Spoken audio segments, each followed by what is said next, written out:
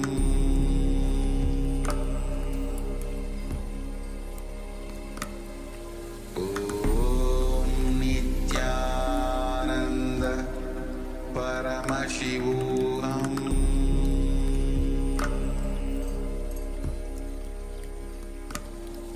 Om Nithyananda Paramashivoham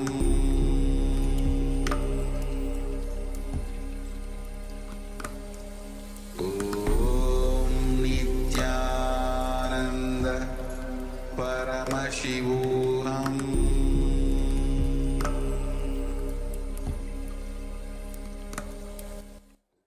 Nithyanandam. Yes, slowly remove your blindfold, open your eyes.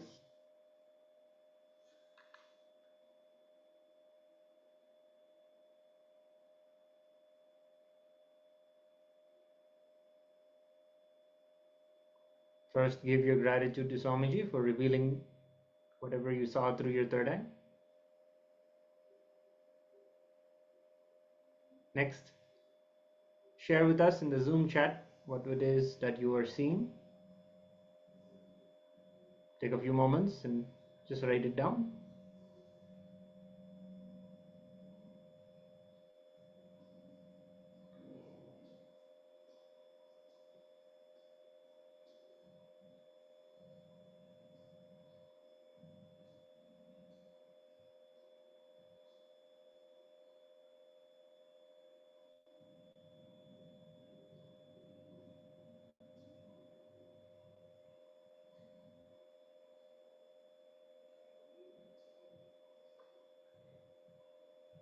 Yes, we'll now show you the image.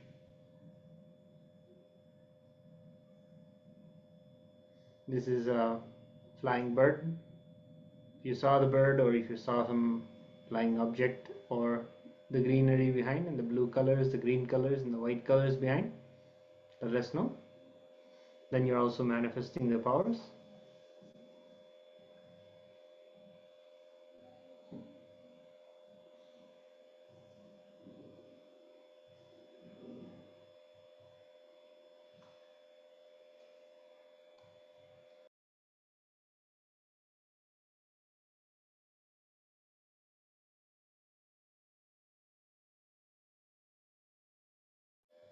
Yes. So now we're going to be moving on to the next session where Swamiji is going to be sharing more about the unreality. Yes, we're going to learn how we can actually experience realities. We have learned that what we perceive through the senses is not objective reality. It is not reality as it is, but how can we perceive reality? How can we experience reality? Requesting everyone to be in a space of listening and restful awareness as Swamiji is sharing more and more insights into reality.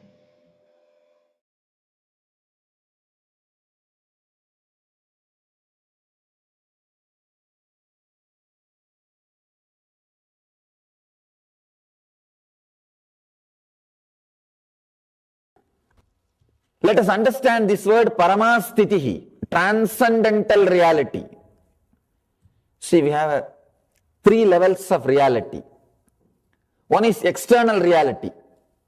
All of you know the external reality, an external world. Whatever you call as the law of the country, whatever you understand as the law of the society, the way in which you relate, live with the outer world, this is called external reality. You have to pay your bills, you have to do your job, you have to eat, you have to sleep, you have to carry on with your regular life. The external reality. All of you know about the external reality. Second thing, internal reality. Sometime when you grow deeply, when you go deeply, when you become more aware, more conscious, you realize you are affected, disturbed more by the internal reality. Means the incident or the thing which is happening in the outer world is not directly connected to the experience which is going on in the inner world. Just by doing a small change, the same incident which is supposed to create pain in you may not create. Sometimes, if you just avoid the words which constantly says pain, pain, suffering, suffering, you will escape from the pain which you may go through if you don't use that method. For example, the incident, usually it may create suffering or pain in your inner world, inner space. If you are little intelligent and careful not to allow those words from the beginning, if you are that much aware or conscious to stop the word before it surfaces to conscious layer, you can escape from the suffering. If you become a little aware, you will know how to play with your inner reality. Means you will be more balanced. The outer world things will not be able to affect you. With these few experiences, you will realize in the inner reality, the inner world is much more powerful than the outer reality, than the external reality. Only at this point, you start saying, world is Maya, it is illusory, it is unreal. Don't think, when Shankara says the world is unreal, it's not that it does not exist, it is there in front of us. If you go and hit your head on the wall, you will feel the pain. It doesn't mean that it's not there. Internal reality is much more stronger than external reality. That is what he means. When the internal reality is more stronger, when you are able to experience joy or peace or bliss just by altering your mental status, just by altering your mind, the internal reality becomes more stronger than the external reality. You experience the outer things are not creating such a deep impact on your being. You are more centered on your inner being. This is called internal reality. One is external reality, another one is internal reality. Means that the inner space becomes more real to you than the outer world. I have seen a great yogi. He will just sit in one place, and if he wants to call any animal, he will just create a particular kind of a sound. That animal will be there. And not only that, if he wants to break a stone, I have seen with my own eyes, he will just create a sound of hammer.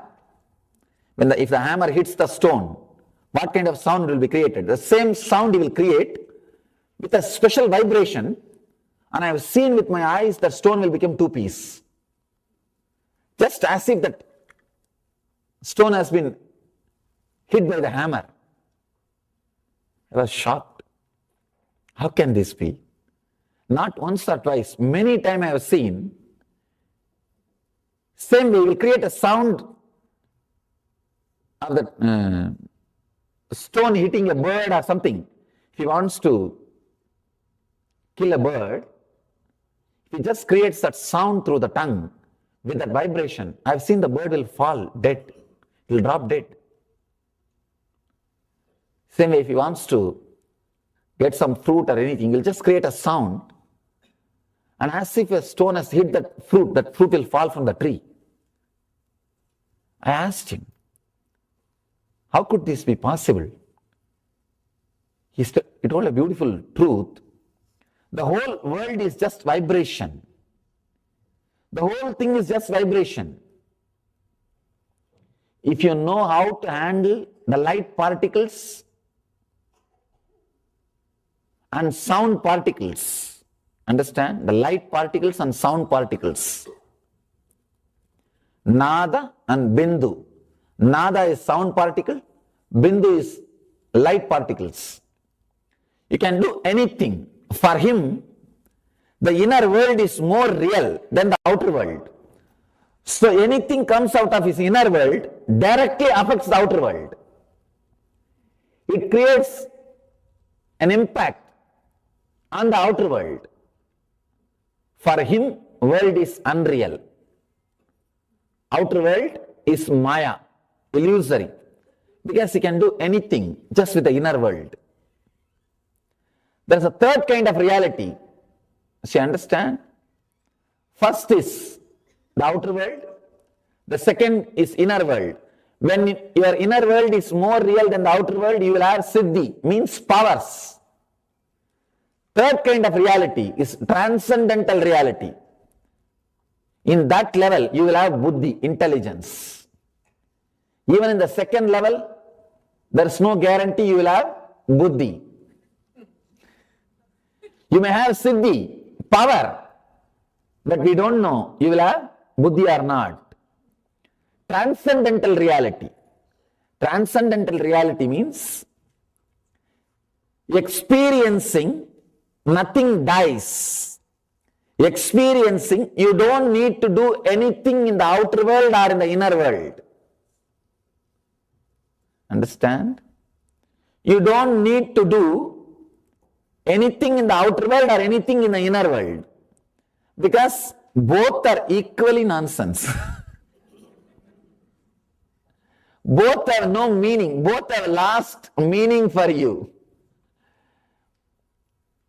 People who are established in the internal reality, in the inner world, for them only outer world will be unreal, Maya, but the inner world will be real. If you are established in transcendental reality, Paramastitihi, what here Mahadeva says, Paramastitihi,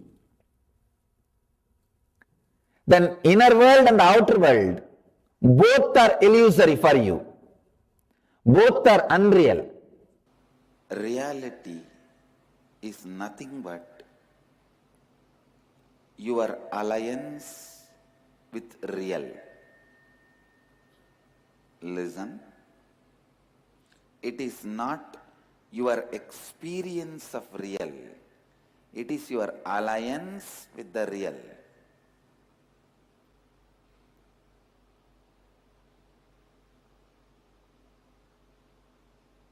Whatever is real is there on side. Whatever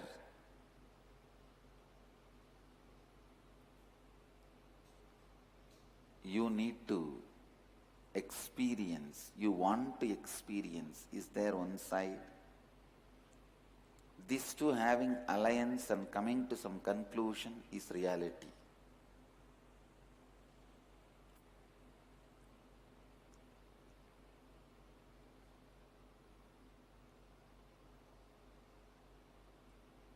Many times people think all these intellectual truths, ideas are not required. I tell you, no. Your whole life is nothing but intellectual clarity. Why you don't go and put your hand in the electricity? Because you know you will be killed. Why you don't go and put your hand in the fire? Because you know you will be killed.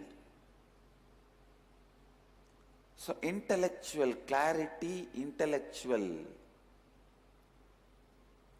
understanding is required for life.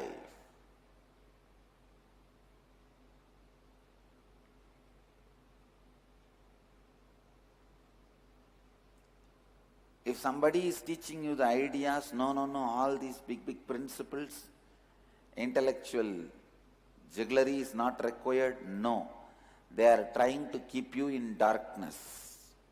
Maybe they do not know how to expand and explain these principles. They do not have a passion to understand or make you understand. Please listen. Just like a simple rules are there. Don't touch the fire, you will not be burnt. Same way, simple rules are existing to be out of suffering. Simple rules exist to be successful. It is so unfortunate, you are never allowed to believe that there are simple rules exist to be out of suffering and to be in completion and to be successful. Are you struggling in a big way? Not to be burnt by the fire, not to be electrocuted? No. You don't struggle. It became your lifestyle when you understand and start living. Listen, same way,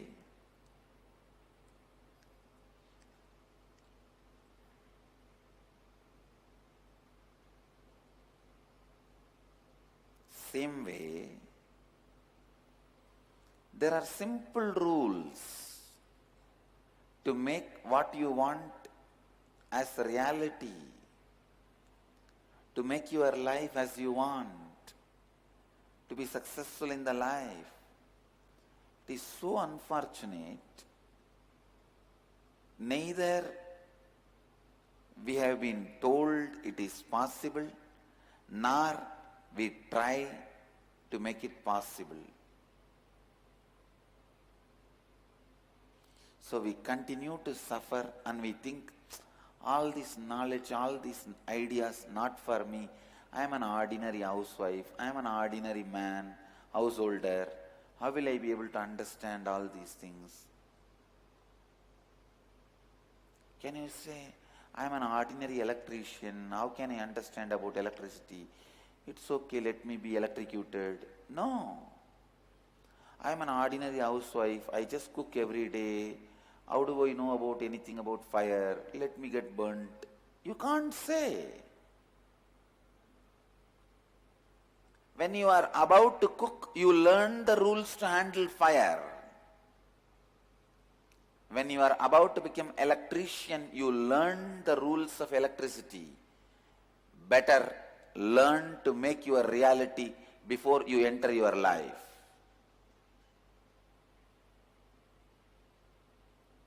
And you can learn. That is the good news.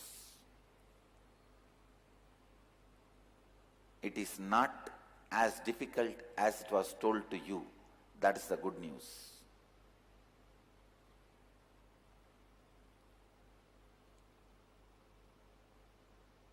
How you perceive reality?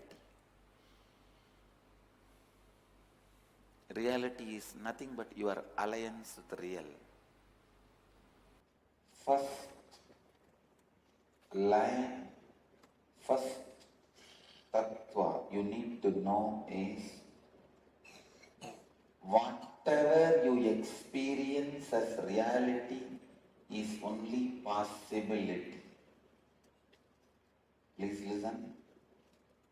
If you are experiencing your reality as rich, everything good, that is also only a possibility for a great which is supposed to come. If you are experiencing your reality as bad, poor, suffering, suffocation, that is also is a possibility for the worst which is going to come. Listen. Whatever you experience as reality is only possibility. If you are experiencing as good, the great possibility for better. If you are experiencing as bad, the possibility for worse. But do not ever think the reality you are experiencing is the reality. No. It is just possibility. If you are experiencing fear, be very clear. It is only a possibility for the greater fear which is going to come.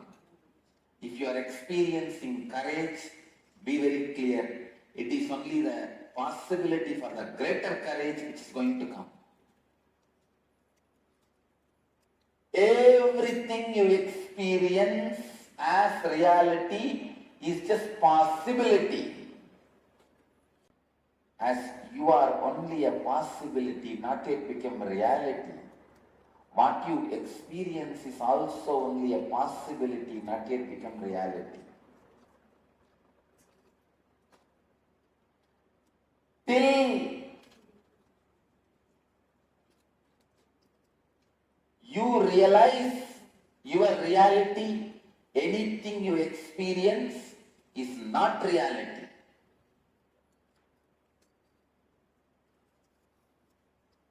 As long as you remain as a possibility, still need to be open, experienced, explored. Your reality also remains as possibility. If you live authenticity, you will strengthen the right possibilities to happen. If not, you will allow your unconscious possibilities to open. That's how is life.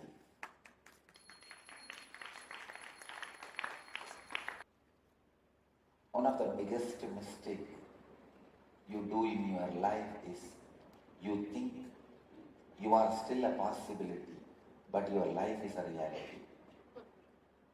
That is why you feel weak. Your life is not a stone wall already built.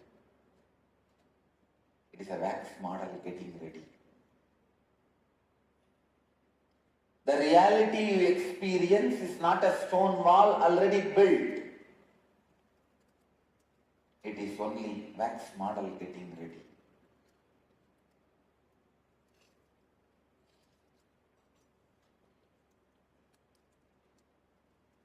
Authenticity is the intelligence to alter your possibility consciously in a right way.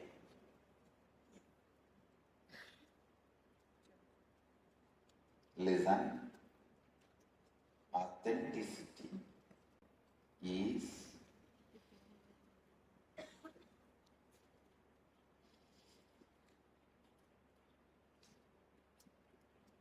great possibility to alter your life in a right way.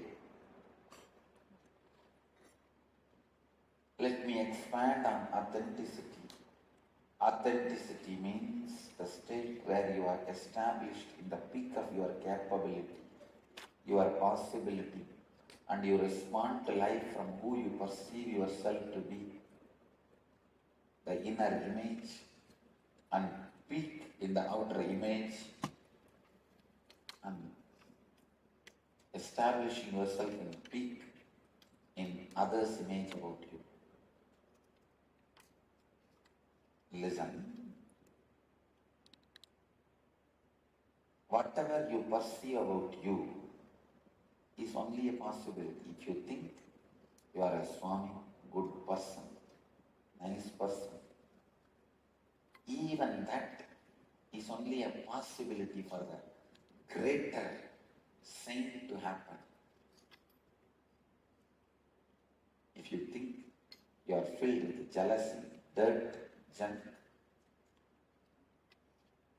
and whatnot, disease, depression, that is also not the reality.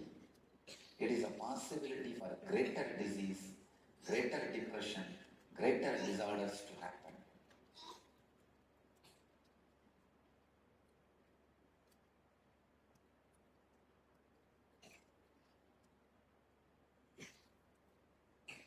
Now, almost all of us experience ourselves as a mixture of both.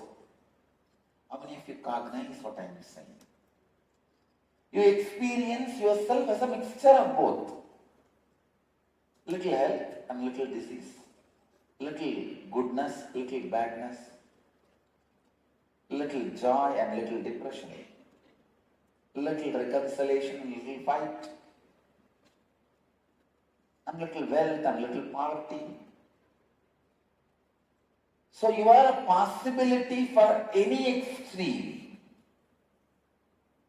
In a way, you are a possibility for any possibility. When you are in a state of possibility for any possibility, you are called seeker. Seeker is a person who is possibility for any possibility. If you already became sinner, you can't be a seeker. If you are already a saint, you can't be a seeker. If you are perceiving the possibility of both as a possibility in your reality, you are seeker. Means do not know which side you are going to take. Do not know what is going to be your life. I always tell people, there are two things. One is Shakti to make your dreams into reality. That is what is miracle powers. Miracle power means you will have power to make your dreams into reality. That is Shakti. That's next thing, Buddhi, means realizing whatever is reality is nothing but your dream. Making your dreams into reality is Shakti. Realizing that your reality is nothing but dream is Buddhi, intelligence. If your search for Shakti leads you to Buddhi, then it is right. If your search for miracles, if it leads you to experience whatever is happening is a miracle, then your search is right. But if your search stops just in few miracle powers, you miss the real miracle, which is universe, which is existence. The greatest miracle is realizing the whole universe in your being, or your being in the whole universe.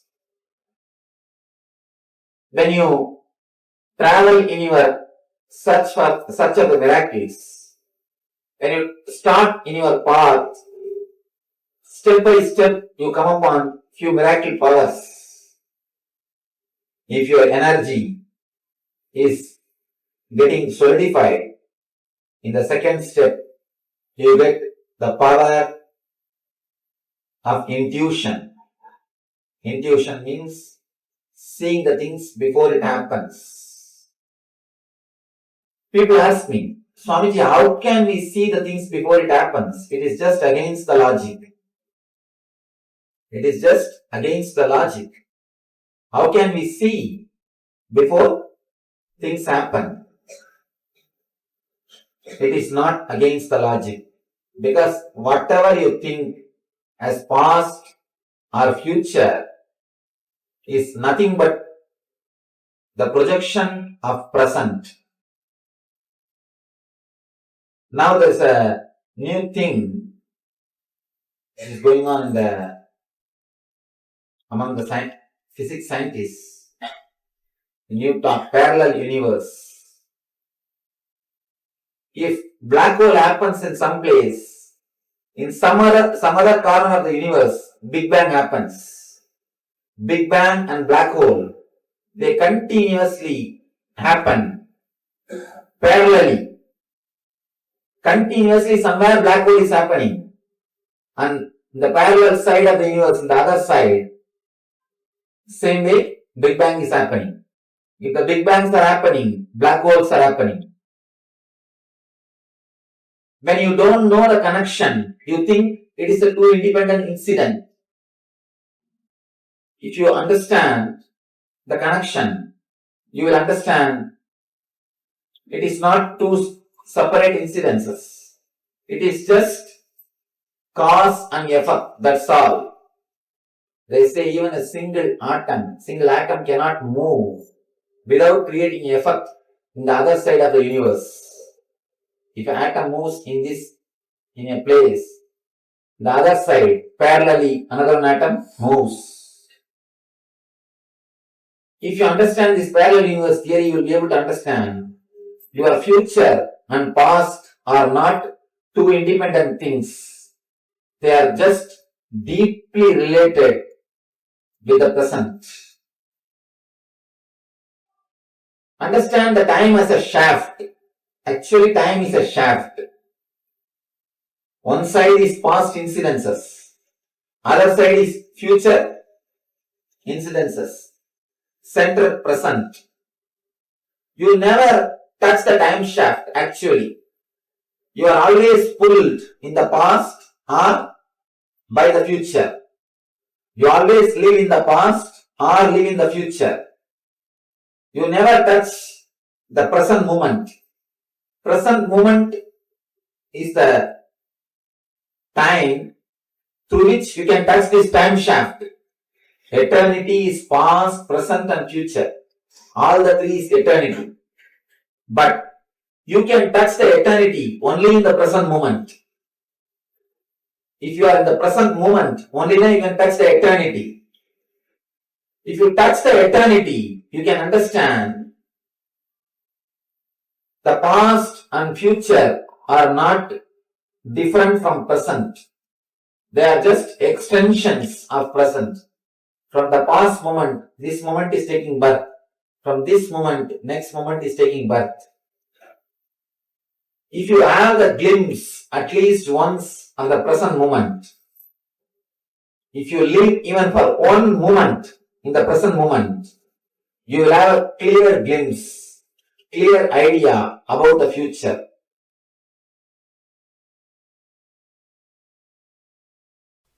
Please listen.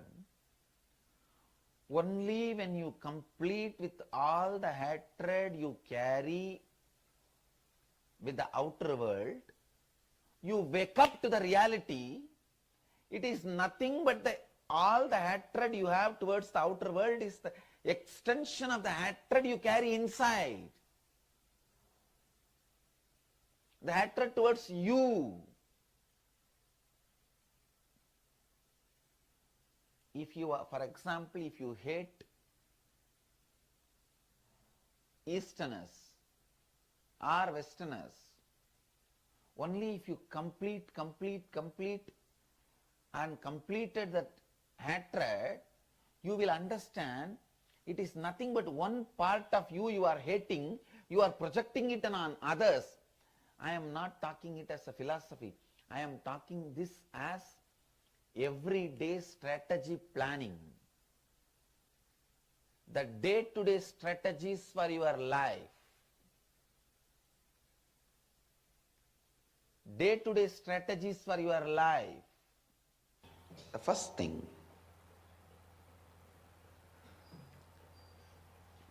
human beings go on fantasizing, go on visualizing, this all should happen in my life, but go on continuing to have the lifestyle, thinking style, working style completely opposite to what they want to achieve.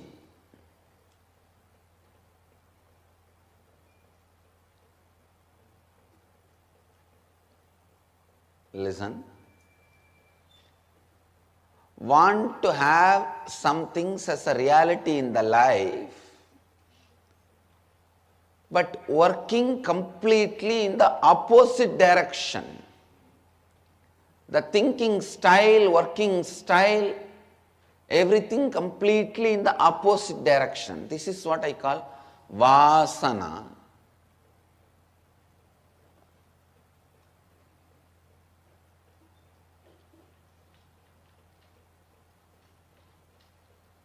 It is like there are some fellows who wanted to melt down in devotion, bhakti. When they see the devotees ecstatic, just lost in the ecstasy, they get jealous. See this person's devotion. What a joy he or she is radiating. They are ecstatic. They are jealous, seeing the ecstasy of the devotees. But what need to be done to achieve that as a reality, they will not do. Their lifestyle, the way of acting, way of thinking, everything will be completely in opposite direction.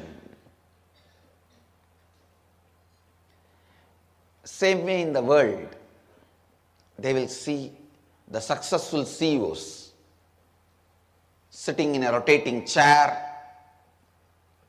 addressing the roundtable conferences, flying in private jet. All that they will see, they will feel jealous. They will feel they want to create that as their reality. But if you see their thinking style, the working style, the way the functioning style, they will continue to remain in their default thinking, feeling, acting, living style, which is completely opposite to the reality they want to cause.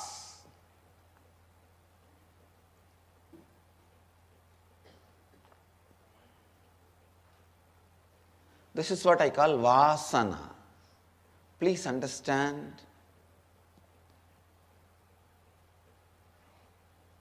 Immediately what binds you is vasana. For example, if you are put in prison,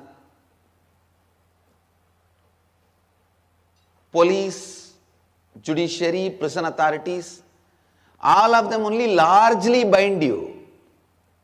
But immediately what binds you is the bar, the door, and the lock and key with which the door is locked. That only immediately binds you. Same way, the maya, ignorance, all that only largely binds you. But vasana is the door, gate, immediately binds you. Many times you do not know who is that officer who convicted you or who is that officer who locked you up. But you will feel the suffocation, boundedness when the door is locked.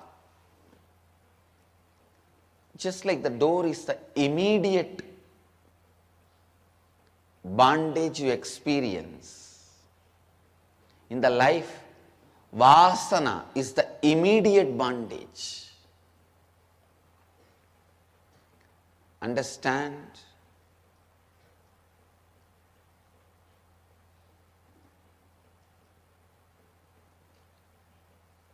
One good news you have is, in the system of the country law, even if you escape from the immediate bondage, like you break the prison and run away, the largest bonding system, the police or all that system, they will somehow bring you back and put you in the another prison. But the good news you have is in the cosmic law, the moment you break the immediate bondage, the whole cosmos supports you and liberates you once for all. This is the biggest difference between the country law and the cosmic law. End of the day, country law is man-made. Cosmic law is God-made. Naturally, the purpose is different.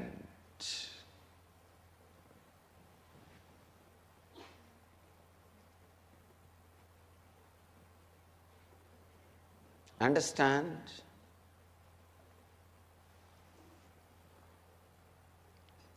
And ultimately, even country law cannot torture you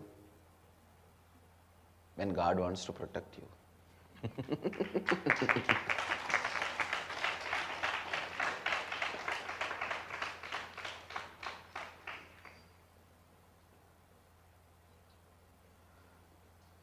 Listen.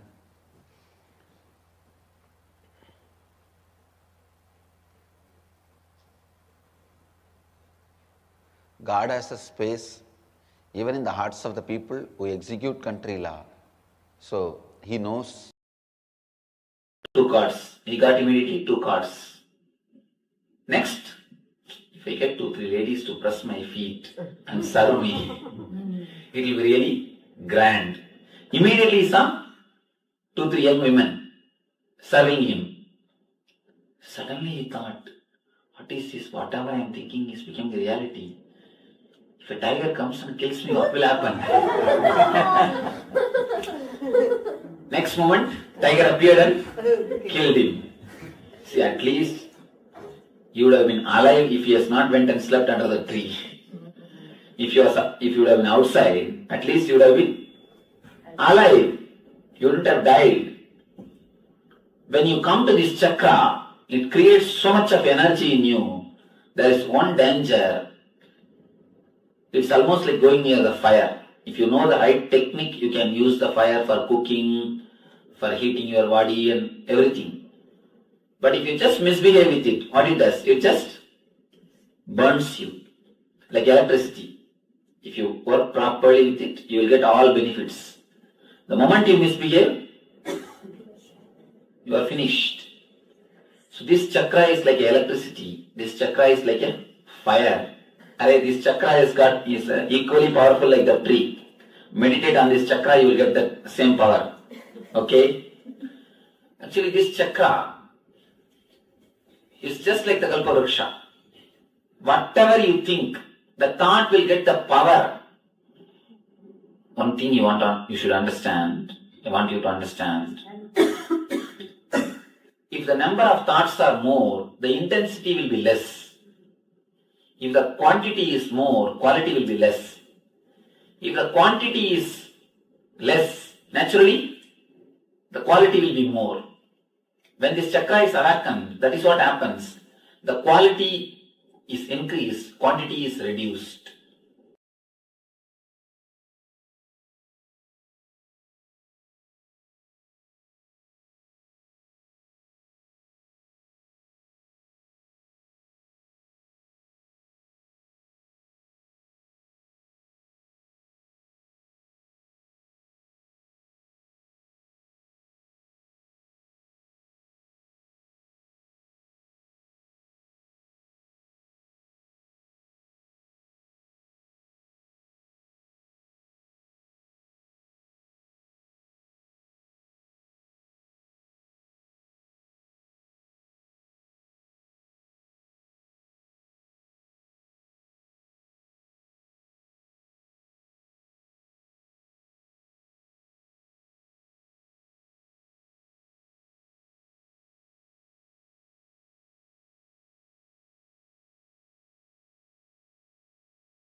I bless you all.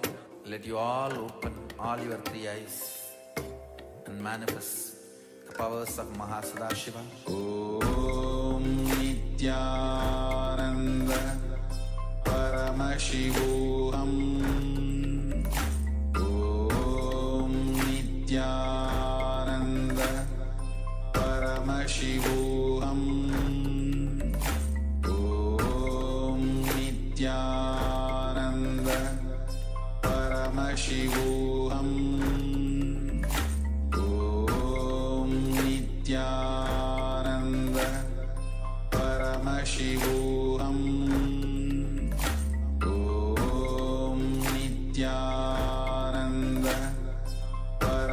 Paramashivoham Om Nithyananda Paramashivoham Om Nithyananda Paramashivoham Om Nithyananda Paramashivoham Om Nithyananda Paramashivoham Om Nithyananda Paramashivoham Om Nithyananda Paramashivoham Om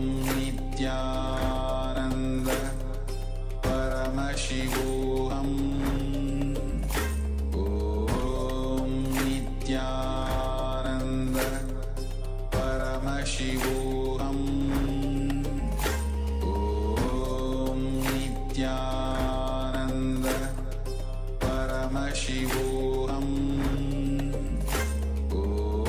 Om Nithyananda Paramashivoham Om Nithyananda Paramashivoham Om Nithyananda Paramashivoham Om Nithyananda Paramashivoham Om Nithyananda Paramashivoham Om Nithyananda Paramashivoham Om Nithyananda Paramashivoham Om Nithyananda.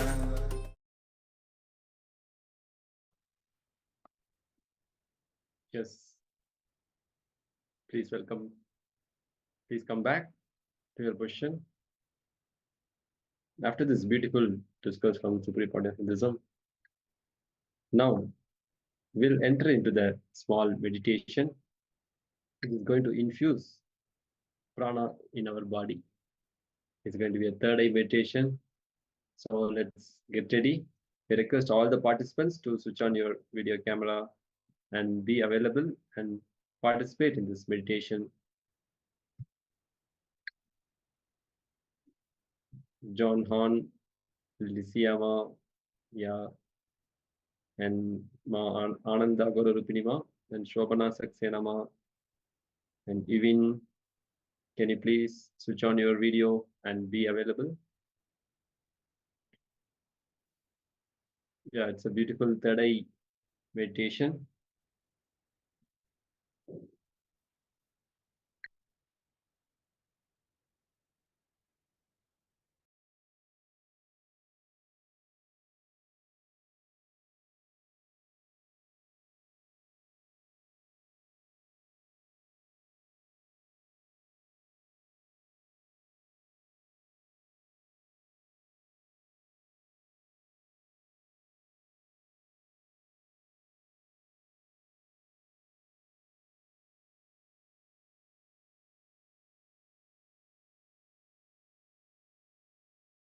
Okay, now let's get ready for the third eye meditation. You don't need to do the blindfold.